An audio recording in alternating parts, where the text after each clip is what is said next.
Josh Shanley is a retired firefighter paramedic with Northampton Fire Rescue and formerly served as the City of Northampton's Emergency Management Director. He is now a historian, author, and educator whose work focuses on disasters, infrastructure, and emergency planning in Massachusetts. He is the author of the Connecticut River Valley Flood of 1936, Northampton Fires and Firefighting, and the Cold War Massachusetts.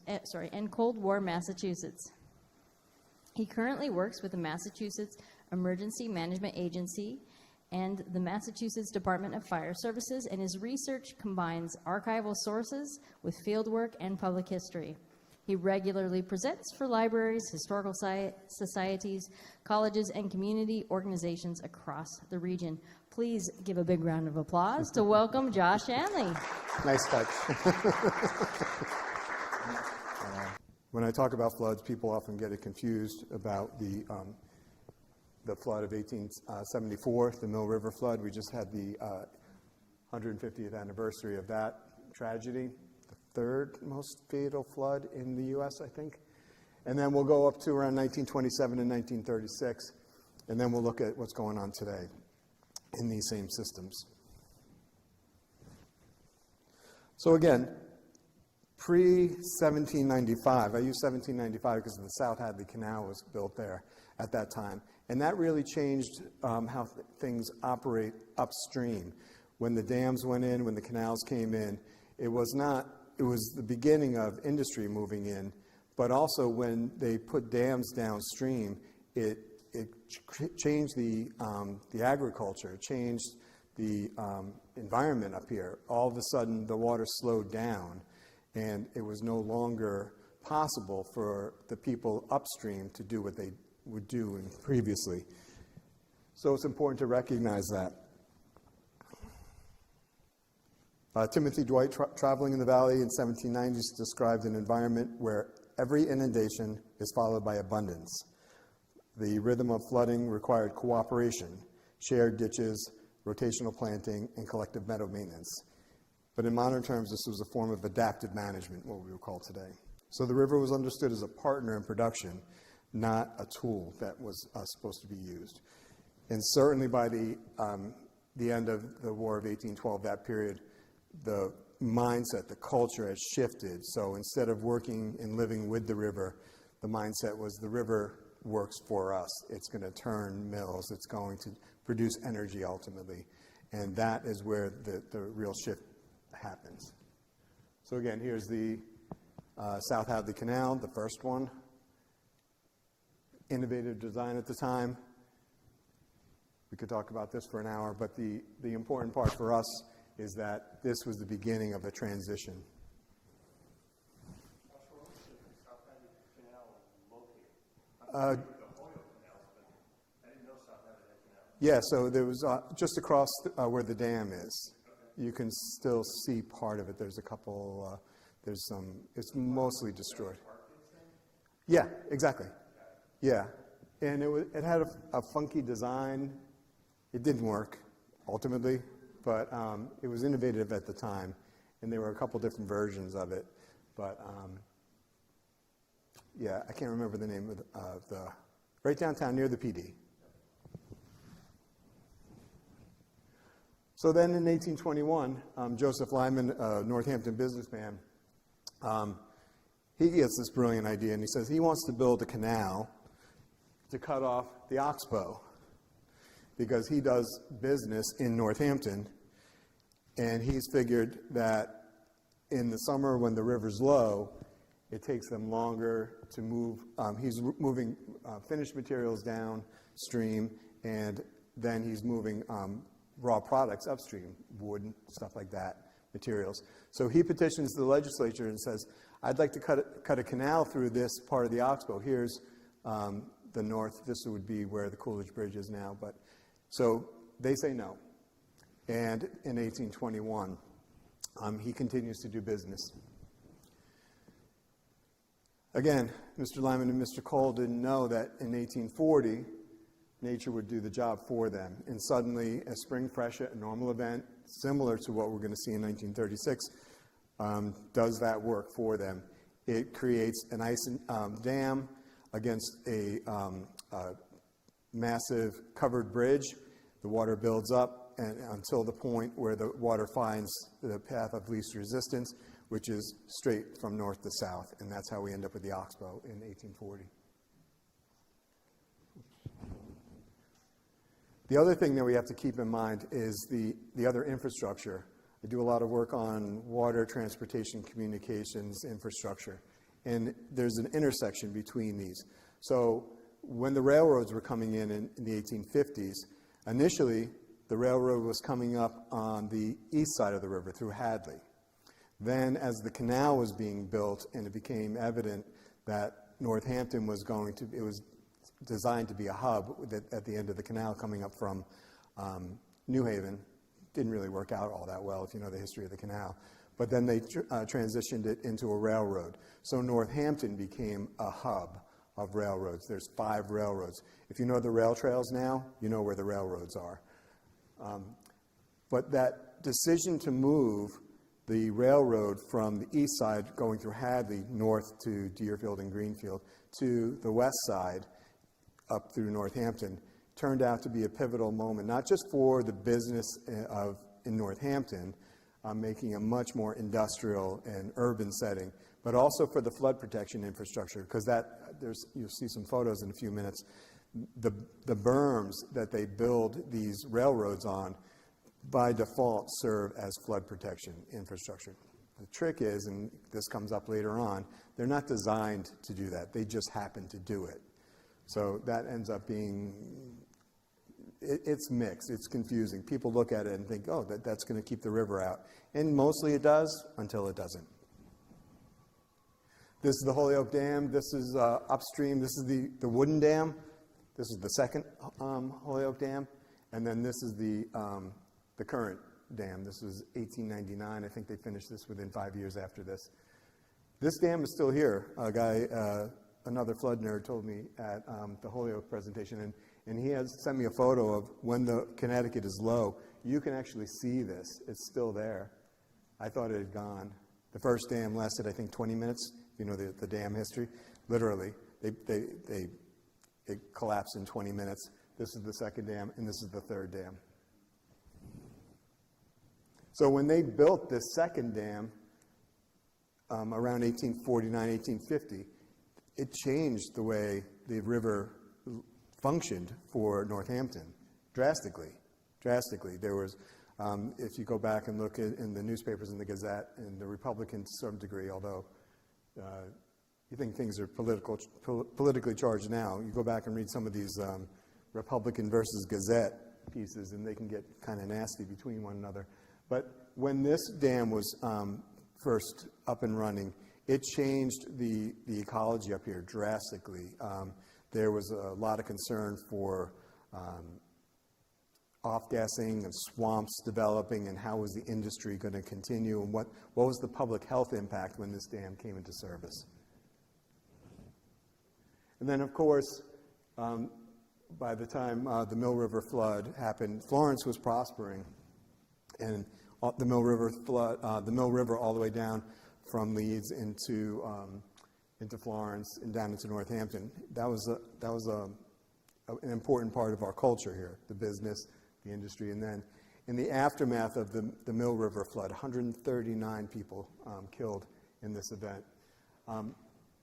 Not only a tragedy, but in the aftermath of this, many of the businesses, instead of rebuilding up here in Northampton, they went down to Holyoke, right? Because the canals were now established. And the canals were built to be predictable and affordable, and the businesses appreciated that in terms of how they could figure out their manufacturing and their industrial processes. It was much more, it was purpose-built as opposed to these systems that were either dependent on weather or these clearly makeshift dams and the releases and those kinds of things. Holyoke was much more, had much more appeal. If you haven't been on Betty Sharp's walking tour, please go do it. It's awesome. She'll take you up and show you all the pictures and where these things actually happened.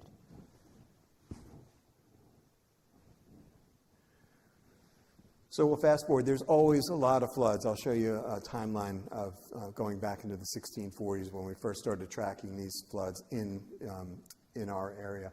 But the next big event, if you will, was 1927. And essentially the weather pattern was that of Irene, Tropical Storm Irene. The storm came up, basically the Connecticut River Valley, and then parked itself over northern Vermont. The damage for 1927 was arguably much more in northern Vermont, but we're downstream, so we were impacted quite a bit. Did the governor actually drown? I believe so. Yeah, Lieutenant Governor. Yeah. Oh, did the Lieutenant Governor actually die? And I believe he did, yes. She's gonna yell at me. So, in the aftermath of 1927, again, we were impacted. Northern Vermont was impacted worse, but we felt it. So, I'll show you where all this happens, but if you're familiar with the river road behind West Street going through Hadley towards the Coolidge Bridge, you've probably all driven this. But this is that same levee system, people going down to take a look at it. On the Northampton side of the 1927 flood, it was much more built up. It was quite industrious at this point, right? We had a lot of railroads going up. Anything north of King Street, on King Street, was railroad essentially at that point. A lot of floods and fires up in that neck of the woods. But all of that industrial area was flooded by the Mill River and then by the Connecticut at the same time. When we would stand up the Emergency Operations Center at Northampton, we would watch the Mill River come up first, and it would come up quickly, and then it would drop off relatively quickly, and then we would turn and wait for the Connecticut to come up, and that would come up slower, but then maintain itself, and then go down. So it's sort of this 1-2 punch. And this is not unique to Northampton. Every town up and down the Connecticut River, and all of the rivers in New England, have these main rivers and then the tributaries. So this isn't anything unique to Northampton. On the Hadley side in the 1927 flood, they were still very much, it was an agricultural community. They were dependent upon these plains that were essentially flat with the river. The river doesn't have to come up very much to flood most of Hadley at this point. Still the case now, although there's still some flood protection infrastructure that maintains it. So it's important to recognize, again, I started saying that the scope of this storm, my focus in the book was on the Connecticut River Valley, but this was an event that was as far as Ohio, down into Pennsylvania, Pittsburgh, up into Maine, etc. So this was a big event. In New England, my position is that it was the worst, but if you lived in Pittsburgh, it was probably pretty bad for you then. So essentially what happened in terms of a timeline, here's our timeline of the storm event. This is March 9 of 1936, and here's March 22. It basically begins raining, and these are two back-to-back storms. There's a delay here, there's a pause, and this is the first storm sort of moving, coming in, dumping a lot of rain. The winter leading up to this point had been very cold, lots of snow, 3+ feet of snow all over New England. The rivers, the Connecticut, and all the tributaries were frozen solid. People were walking across the rivers at that point. So it was especially cold, and then it got very warm very quickly, and then it rained. So it was this perfect storm, if you will, where it came together very quickly. So when it rained, the first storm system moved in, and then it paused. And you'll see this when we started looking at the photos of what was going on in the communities. People didn't have a cell phone in their pocket. They didn't know a forecast. There was a sense of that when they got to this point, it had already been flooding tremendously, already tremendous damage. So when the clouds started to dissipate, at this point, there was a sense of relief. And there's a bunch of headlines saying, we've made it through. This is, now it's time to recover. And then the second storm comes in, and it's the second storm. It lasts longer, and there's more rain. So it's that secondary event that really causes much more damage on these communities that were already terribly devastated already. This was kind of a regular spring freshet. Everyone had dealt with this before. But now to go into this secondary event, it really did the damage here. And you can see that, again, March 12th through the 23rd, that's where this little hump comes. So this is the first storm. And look, these are the discharge levels at the Connecticut. I'm not sure where this one is. Probably Hartford. Oh, these are all different. The important thing to remember with the river is that all of these heights are relative. The depth and the width of the river changes. So it's not that this is worse in Montague as opposed to how it was in Turner's. It's all relative. So when the river gets wider, when it gets deeper, it's still flooding. All right, so this is just, again, that same period of time. This little dip is when it stopped raining, and then, boom, that second storm system comes in and just really hammers everyone who's already been damaged. So this is that timeline that I made reference to earlier. This is 1640. This happens to be in Hartford, but again, it's all relative. Now this is 1936. You can see the scale of it. And then this secondary storm this is the hurricane of 1938, the Long Island Express. Precipitation on this side, and then the flood level on this side. So you can see, again, going back to, I'm not sure how far it goes back.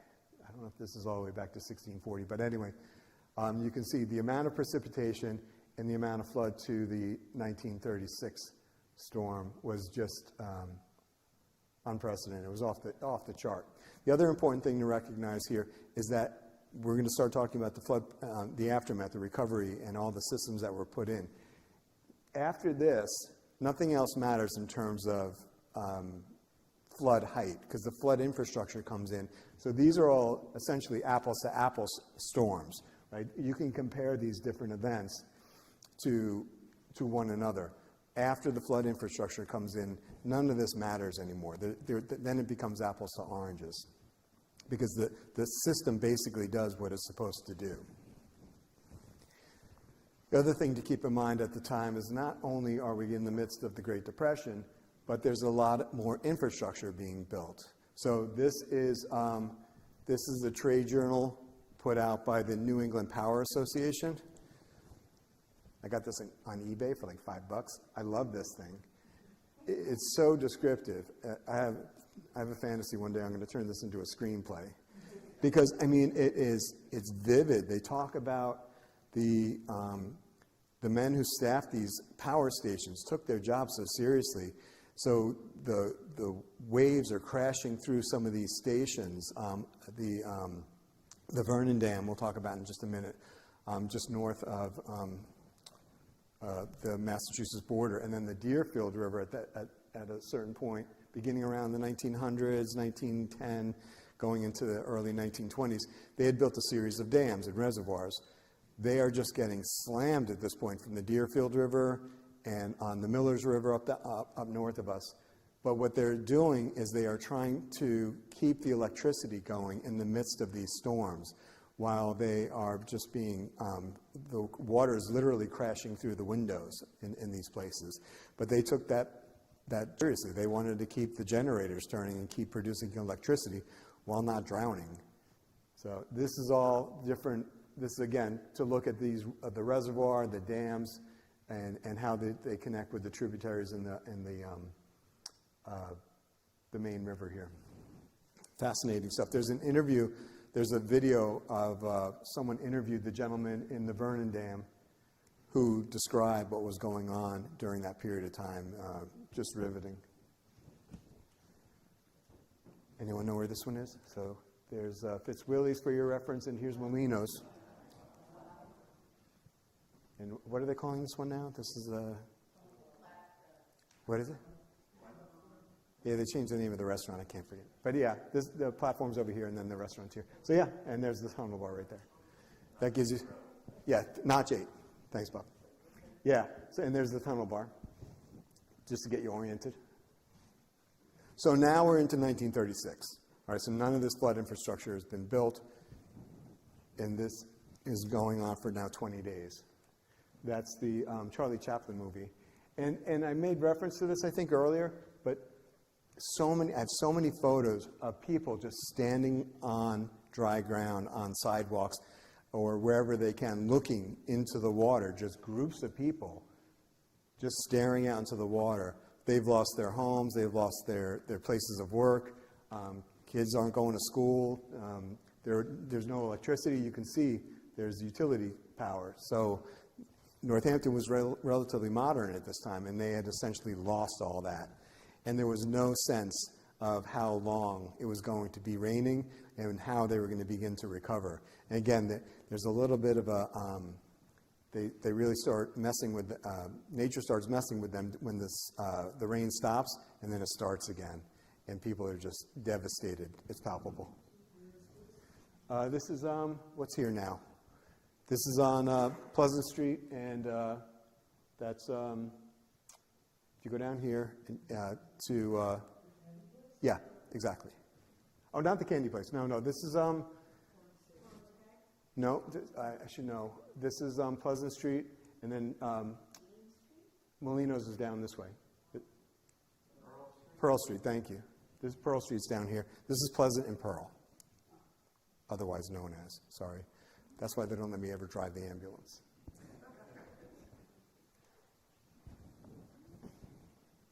This is on Route 5. There's the bridge there, and you can see this electrical infrastructure here. And just get a sense of this, how big this is. This is going on right now in northern Vermont, St. Johnsbury, not on this scale, but on a much smaller scale. All of these ice chunks are building up, creating ice dams. The water builds up behind them, creates flood.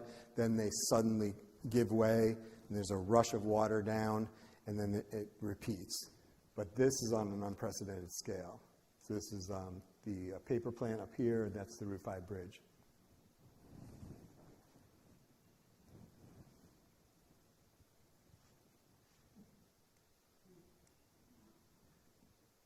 You can just get a sense. This is on the Northampton side, near the fairgrounds. And you can see there's a fire hydrant there, so you just get a sense of the depth. I believe this is on the Hadley side. Again, this was industry. Now it's, we drive through the meadows, and this is kind of background and scenic. This was people's livelihood at the time. Anyone know where this one was? This is the Three County Fairgrounds. So there was, in the first video, in the film, they actually showed them moving livestock out of the Three County Fairgrounds. Also, going back to that video that opens up this talk, at that time they had enough time and resources to send reporters up here with film cameras and set up a big camera on sticks and then run film, because this had been going on for so long. The film of these events, once they figured out that there was a second storm that was underway, they dispatched reporters and crews to actually film it. So there's a remarkable amount of real film. The library has a 16-minute film documentary. It's not narrated, but it's a piece of this. And it's just fascinating to me to see what was actually going on. This has to be one of the first disasters that was actually caught on film. Just fascinating to me. It's center downtown. There's Fitzwillies for your reference again. Josh, is this a combination of the Mill River and the Connecticut flooding at the same time? Yeah. And without taking away my punchline, in the aftermath of this, it's the Mill River gets diverted, because the Mill River essentially is running behind these buildings. If you're familiar with the bike path is at this point, and there's a photo of City Hall, the Mill River at this point is running along that bike path that brings you down across where the brewery is, right? All my references are to bars. I don't know why. But, yeah, if you know where the bike path goes in front of the brewery, that is where the Mill River went at that time. And it was in the aftermath of this, and it's a huge project we're going to look at in a minute. but they divert it because this is a combination of the Mill River flooding and the Connecticut. So none of that flood protection infrastructure is there. So it's converging. This is on the Hadley side again. Again, very flat. This is nature doing nature.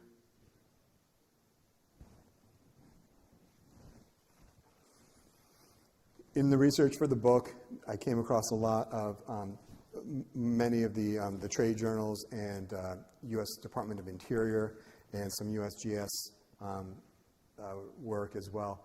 But there's an awful lot of oral histories, and it's really quite emotional. You know, people are just losing everything, and they describe the farmers as losing their homes, losing livestock, barns. They're living in barns with the families and the livestock wherever they have to. And it's cold. I mean, we are now 90 years today. This was going on. So it's March 19. This was going on 90 years ago today. And I wouldn't want to be sleeping in a barn tonight with a cow. Again, this is down by Route 5. You'll see in that bridge. Is that the bridge that's still there? I know there's a project underway to replace it. This is still there. So you can get a scale here, get a sense of the scale of this. There are reports, I don't know if I put the headline in there. There are reports where kids, of course, because this is what I would have done, out playing on these, right? Because that's what they wanted to do. So, yeah, and the Mass State Police would call them off, and they would probably just go back out there again. Again, on the Hadley side, that building's still there. This is it West Street, or this is near the Senior Center. That's where the Hadley Fire Department was. So you can see, and we'll look at this area and what it looks like today and the infrastructure that was put in the aftermath of this. In addition to the flood and the devastation that the flood brought with it, it also turned into a public health crisis.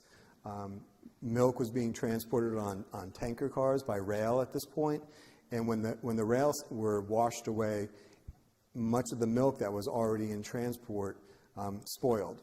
It was just stalled and it spoiled, and they didn't have any way to now distribute fresh milk to Boston and anywhere, frankly.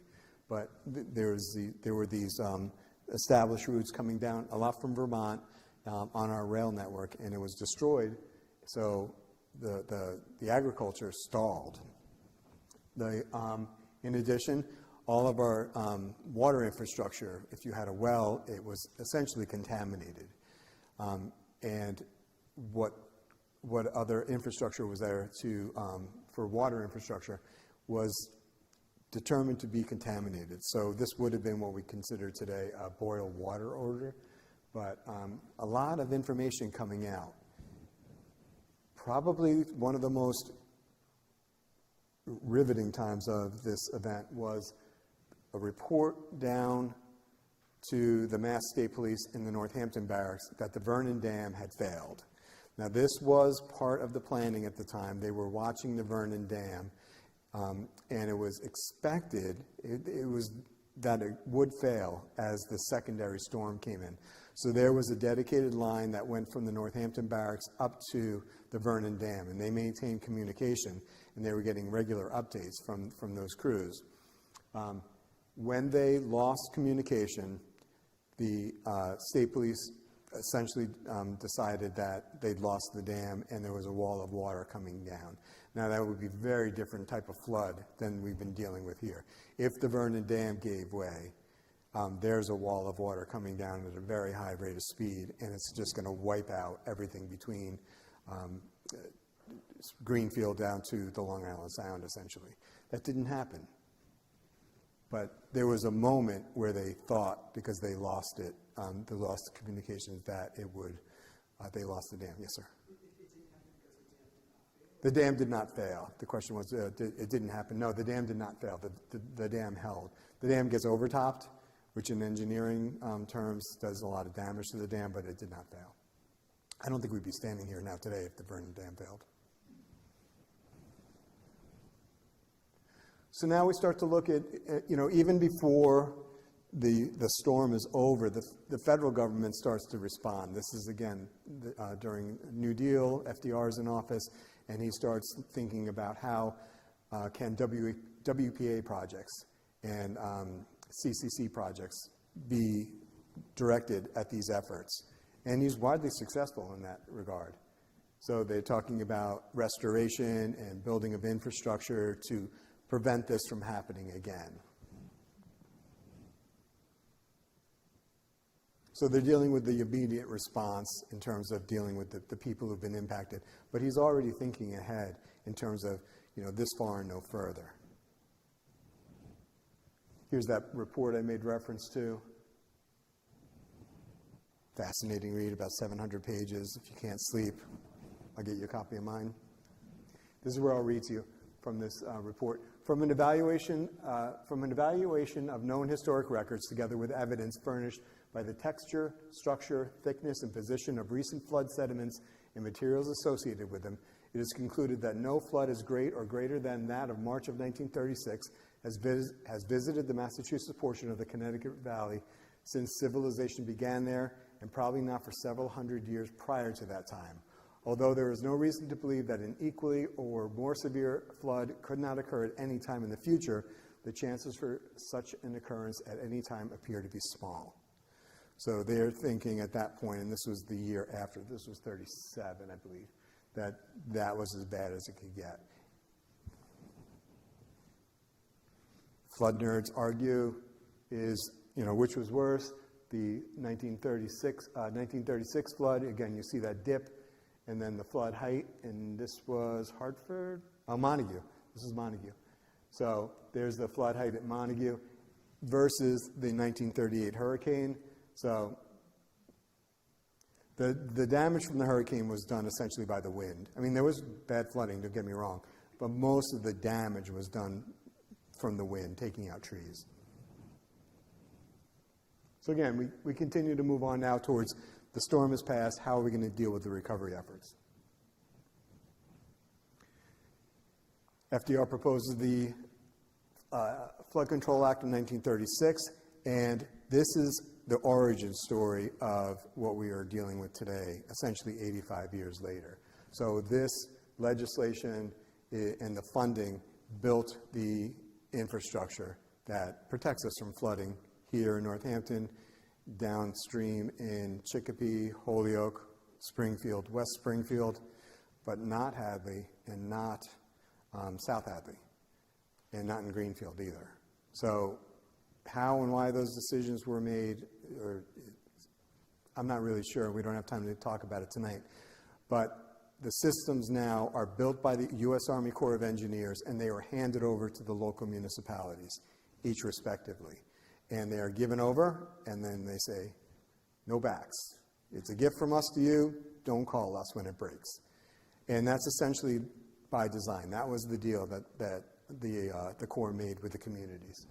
There are, 15, 18 systems like this. Each one is bespoke. It's designed for that location, for the predictions that they made at that time.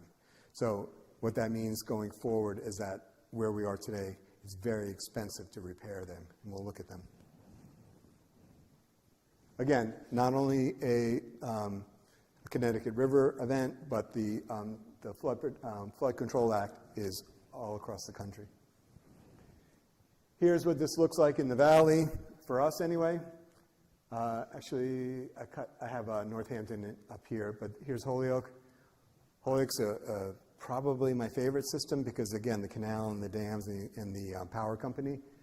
I spoke with a woman down in Holyoke today. We should talk later. But she's looking to get funding to repair one of their stations, just one. They have 7 pump stations. So what you're looking at here, essentially these systems break down. There are lots of components, but when you start looking at the flood control flood protection infrastructure, you could break it down into the earthen levees, the concrete flood walls, and then the pump stations, which are typically in these brick buildings.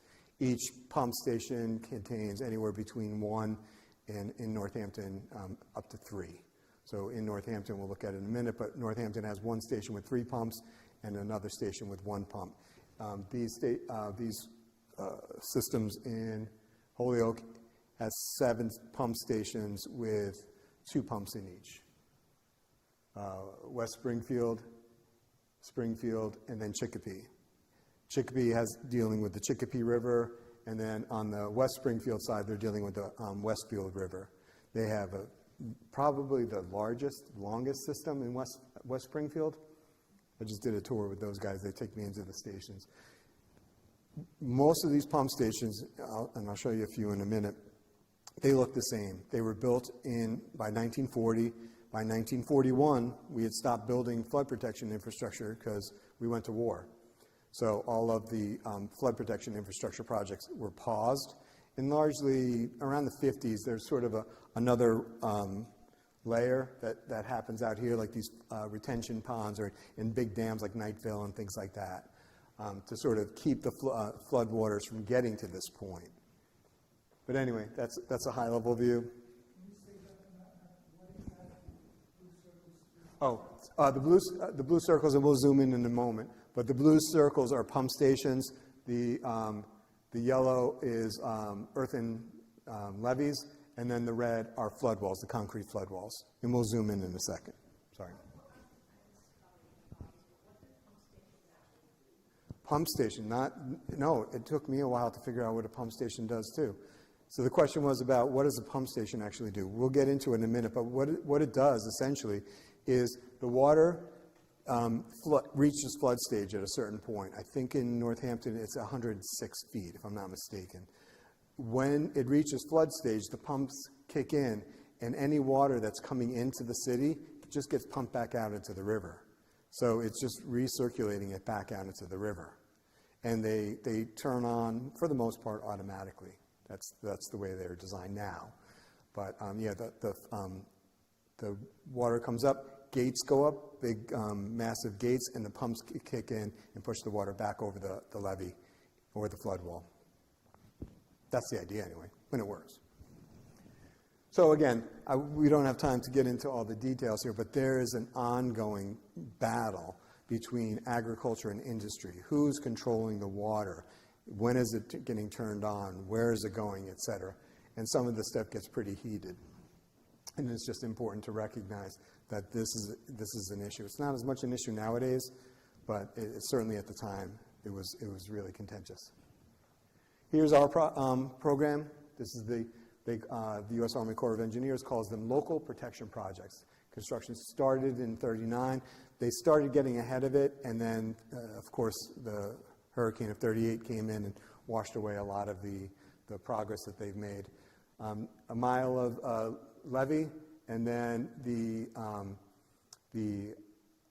Oxbow project, and diverting the Mill River from where it goes in front of the brewery now, or did at that time, down to the Oxbow. So that was a big part of it. That gives you a sense of what the numbers are. This is the Hockenham Road wastewater treatment plant. There is, where is our pump station? Pump station's here, and I'll zoom in on in a minute. Here is our concrete wall, and here is our earthen levee. And that's riprap, the big stone on the front of it. But people, recreate on top of that now. But here's the pump station we'll be talking about. Flood wall, concrete flood wall. Those gates open up there and pump the water back out into the river. Here's the Mill River Diversion Project. Massive engineering project. They did arguably a bigger one down in Hartford in the aftermath of the same storm. The Hog River, the Park River rather, all around the downtown Hartford. But this is a close second.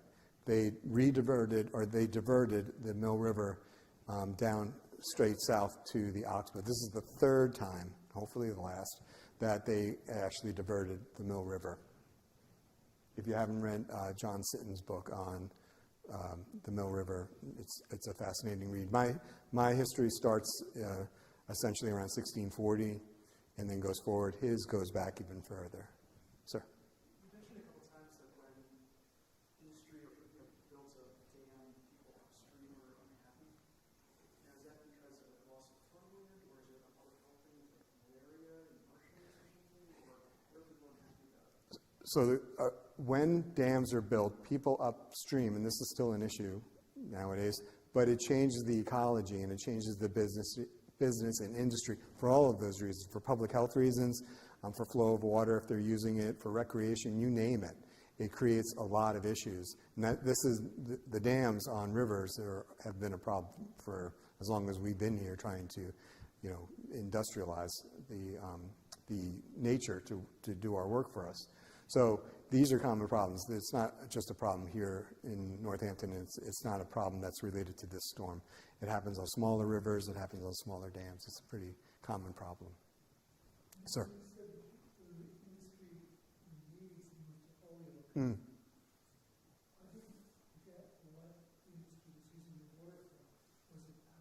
Yeah, so the river comes, the industrialists built these dams, reservoirs, and they controlled the flow of water. And then the mills were built right up close to the Mill River here in Northampton. And in some cases, they would have raceways would sort of come off the river, and those raceways and the river itself would turn mills. They were used to generate, to actually turn stones in some cases, or belts that would then be used for power throughout the mill buildings. Fascinating stuff. I mean, the history of the industry is a whole other thing. But they were controlled by these people who owned the systems, and they were dependent upon rainfall. They were shoddily built, and that's where you end up with the Mill River Flood of 1874, because there's a lot of rain. The dam was not built properly to standards, and it gave way suddenly. So it was mechanical power before electricity?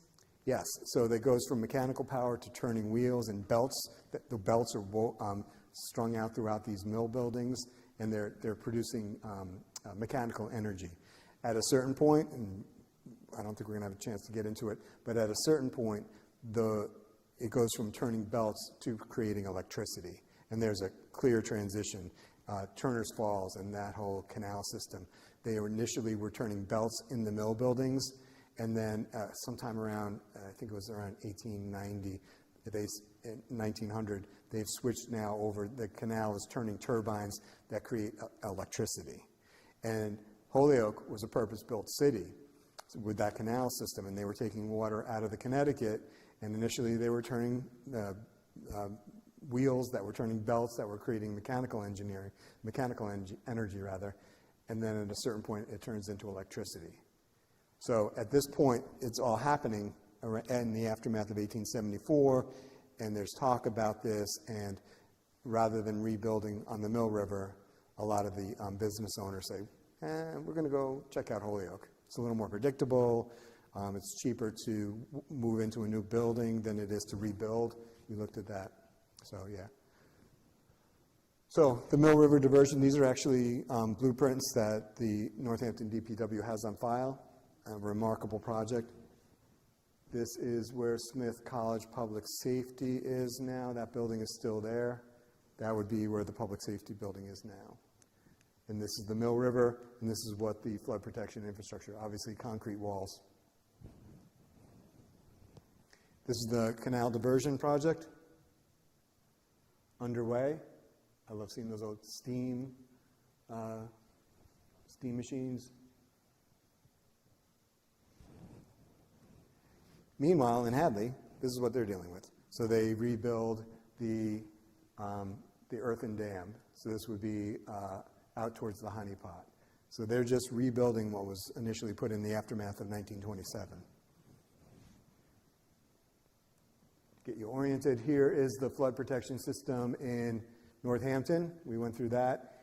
Here is other flood protection infrastructure in Hadley. So there's no pump stations, there's no concrete walls, there's earthen levees that protect these areas. These purple areas are the areas that are being protected by the infrastructure, or the flood zones rather, this purple area here. This was produced in 2012 by the Northampton DPW to demonstrate the status. It has not changed. So this gets into a little more detail. You have that pump station I pointed out where that concrete wall is, and here's earthen levee. This is Hockenham Road wastewater treatment plant. Stop logs, if you've ever gone south on Route 5 after the roundabout towards passing the bowling alley, you've gone through a stop log. I'll show you one in a minute. There's another one on West Street. One pump station out here near Smith College with one pump. Haven't been in that one. I got to get into that one. This is, again, Northampton DPW showing. So here are the numbers. So when if this system were to fail, and again, this is Northampton DPW in 2012, saying that these are the areas that would be flooded at these flood levels if that system fails. This is the roundabout now down here. This is Walter Salvo House. The other thing that's down here is the dialysis center. Gets really tricky really fast. So you can see at different flood stages, if the system's not working, here are the systems being impacted, and I'll highlight Route 91. These are screenshots from a video that's on YouTube. Jim Dostal, who is really, there should be a statue in Northampton to him because he gave a lifetime of service to the fire department, to the police department, to the hospital, and to the DPW.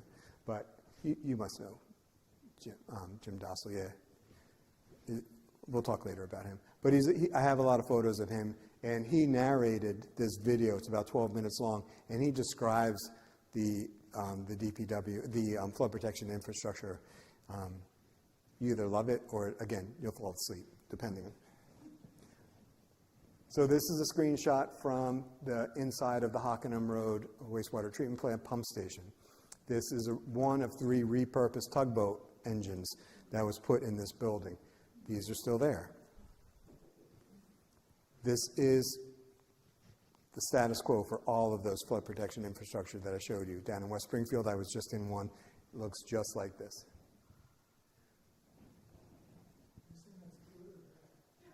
I'm just saying it is. I'm not qualifying it. I'm just saying it is. There's your stop log. That's the West Street stop log. Here is your earthen levee. This is in the area of Smith College. And from an engineering standpoint, this is a problem. Anytime you have trees coming out of the middle of your earthen levee, that should be managed. It weakens it. And then, I don't know if I got anything fancy. Oops. When you get, they also look at critters. So any woodchucks burrowing into your levee system is an issue as well. The systems were built by 1940, 1941, and then this is Hadley now. Hadley did not look like this in 1940, but this is Hadley now. So no much less permeable surfaces. This is going to, when it floods, if it floods, this is not going to be the same sort of thing. There's nowhere for the water to go. Certainly not where it went in 1940, or 1936 rather. We are fast forwarding up to, if I can see, now we're at 2008. So this earthen levee that was built in the aftermath of 1927 now starts to be recognized as an issue. So they've done some inspections, and there's some concern. There's some concern in Hadley. And this is the area.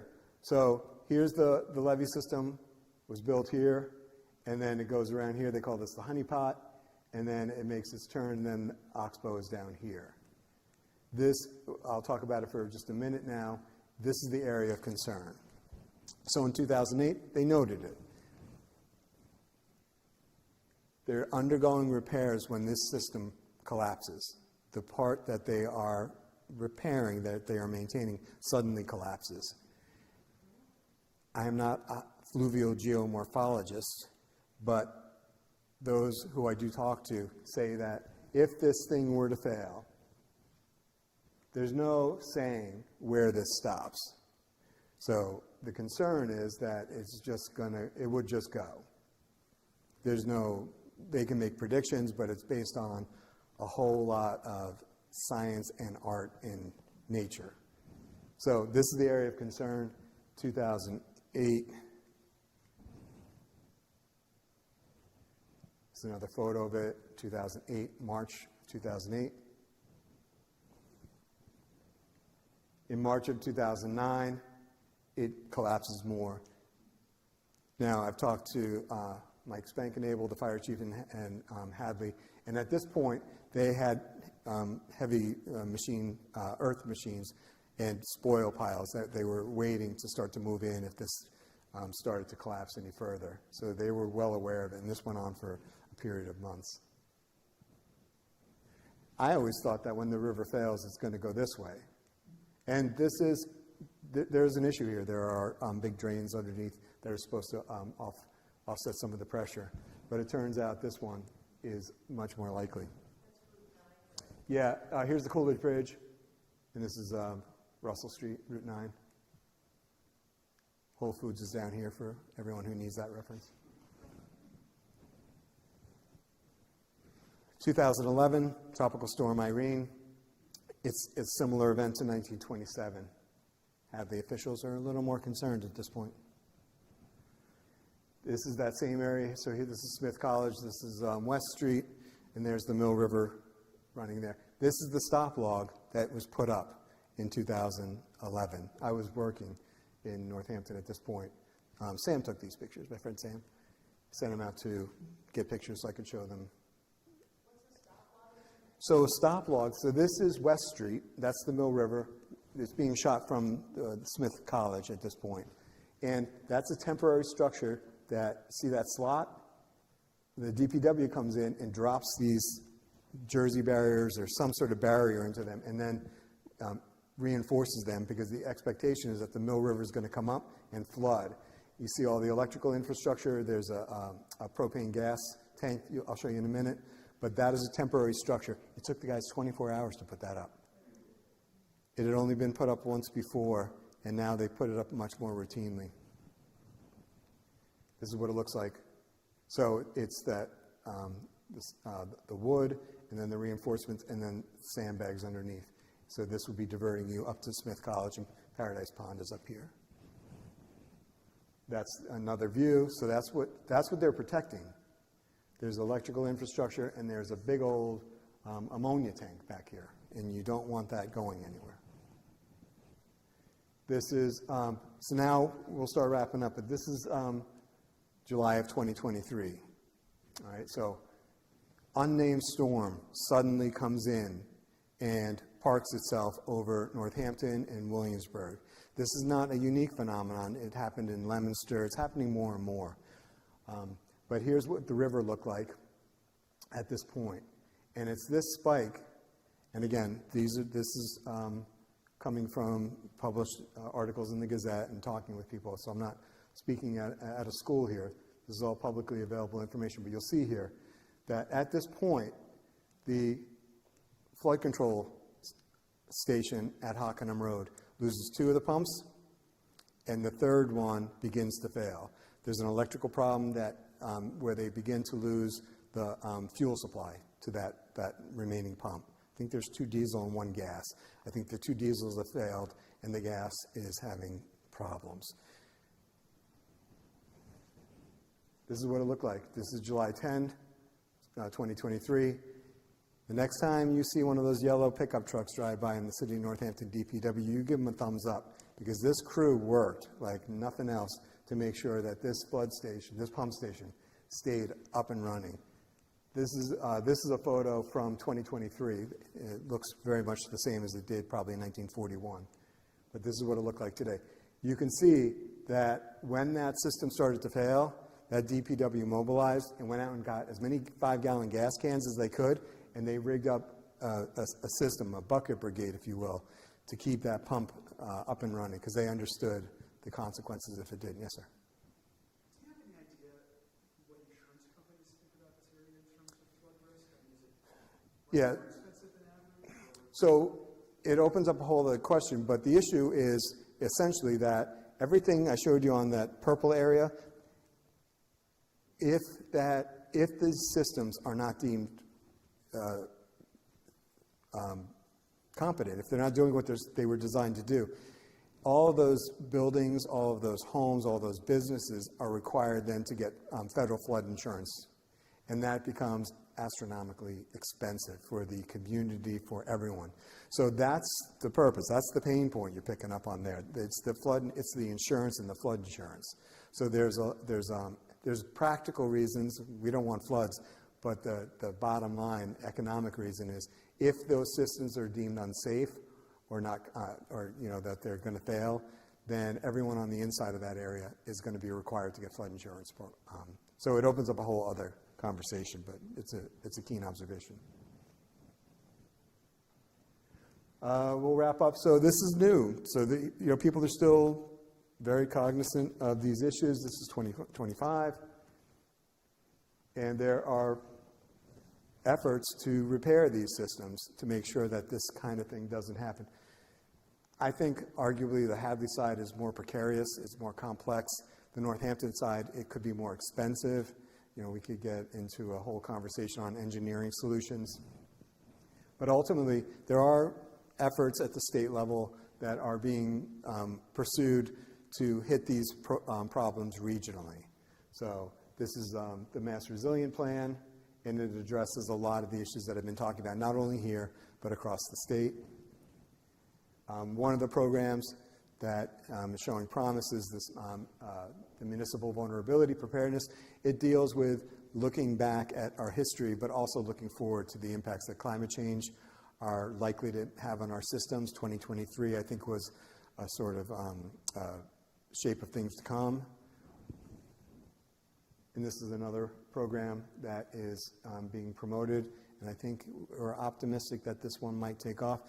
These are very big, very complex, very expensive problems to solve, and they require a lot of funding. And until relatively recently, we were getting a lot of money from the feds, and for some reason that's kind of paused right now. But these are the kind of programs that we need to be paying attention to. So as I start to wrap up, we need to start thinking about these systematically. We need to start thinking about holistically. And there is a big push to go green and start, instead of putting up flood walls, we're going to be softening the riverbanks. And there's definitely practical reasons to do that. I'm not opposed. But we need to come up with some sort of solutions that are going to look at not just Northampton, not just at Hadley, but all of the rivers and how we're dealing with them and how we can go back, if you will, to living with the river, not making the river work for us. This is the Mill River. This is where the industry comes together. I like this photo because it just shows so much of what's going on. This is South Street here, the backside of that building. This would have been Old South. The Mill River running right along it before it was diverted, and the railroad.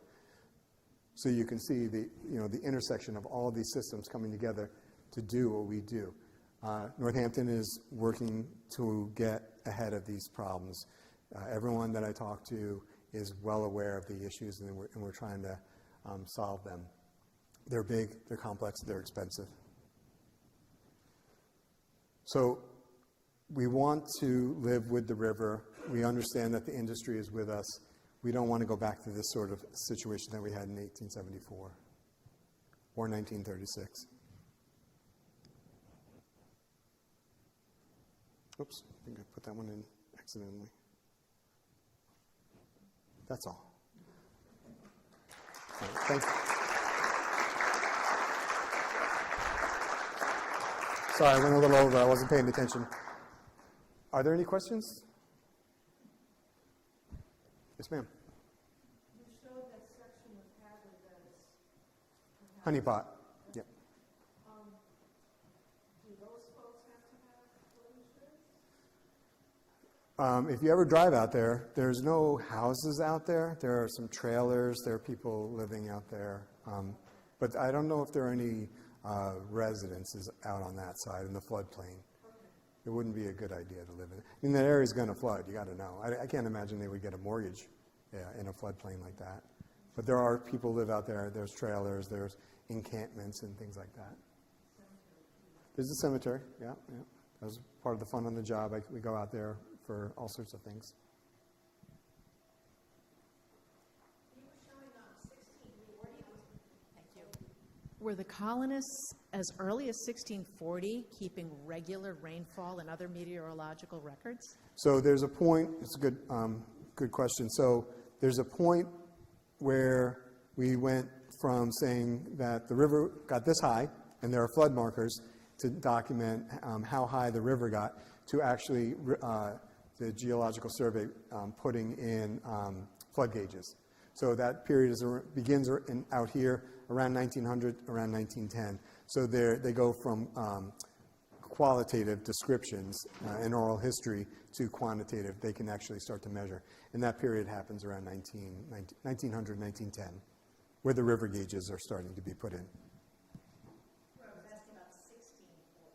She's asking about So everything 1640. going back to 1640, yes, they kept track of it, but yeah, sure. But it was simply like qualitatively. They just said flood water got this high, that kind of thing. Sorry, Mr. Point. Sir. Yeah, I'm wondering about the, we had the photos of the Hadley collapse of that levee. Have they done surveys of the Northampton levees or the other levees that were built at the time? Do we know the efficacy of those? It's a different system, and yes, all of the flood protection infrastructure in the city of Northampton was recently, last year I want to say, accredited. They don't certify it. They don't come out and the Corps doesn't come out, guys in yellow vests and hard hats, they don't come out and do inspections. They'll come out for engineering consultation, but the city submits reports, often produced by consultants, and again, this is just the process up and down the river. They submit reports, and then the Corps says, okay, you're good. You said you're good. Good on you. One of the issues is that the flood plain maps that they were evaluated on were from 1974. And the floodplain maps are just now being updated for 2025. I don't think that's significant, but it's a factor. When you talked about 100 feet and some of the charts had numbers like that, I was confused. Is that above sea level or above where we are? Again, when we're talking about flood, it's all relative. So it's 130 feet for flood in Northampton, but when you go down above sea level, excuse me, I'm sorry. No. I apologize. I should have explained that more. Yeah, in order to keep it relative, it's above sea level.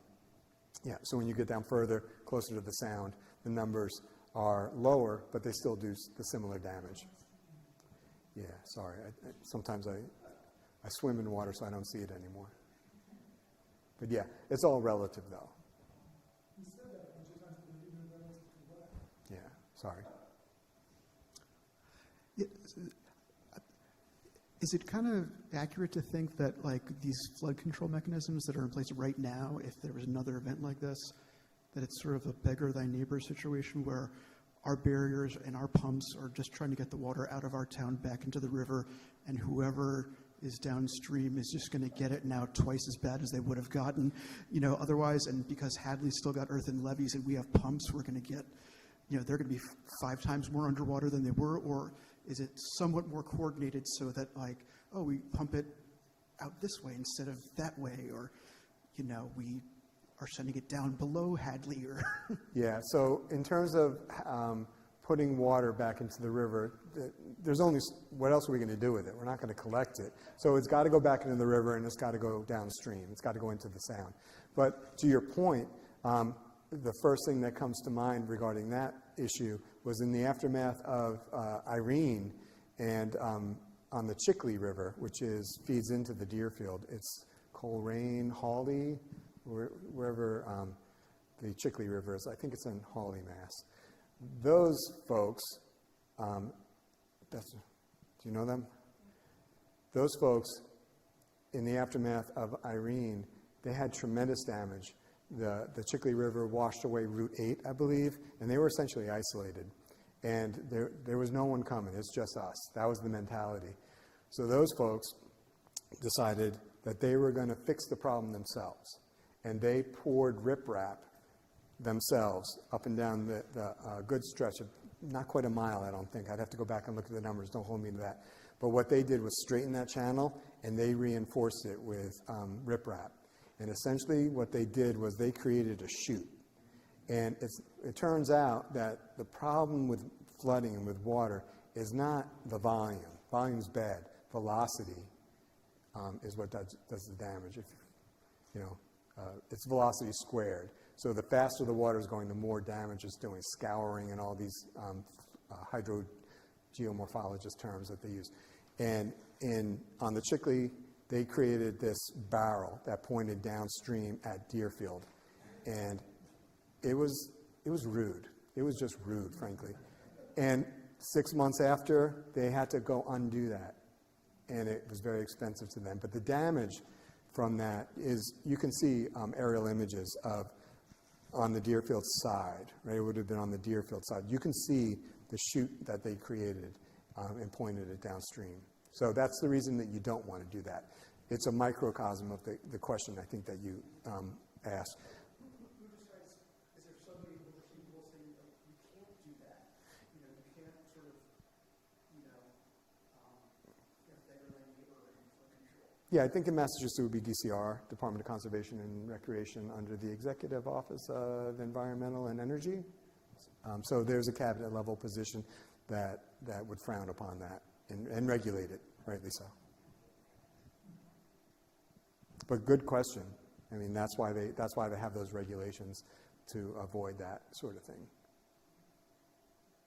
Any more questions? We have time for one more. I can't thank you enough for coming and paying attention and asking questions. And yeah, thanks. Appreciate it. Thank you.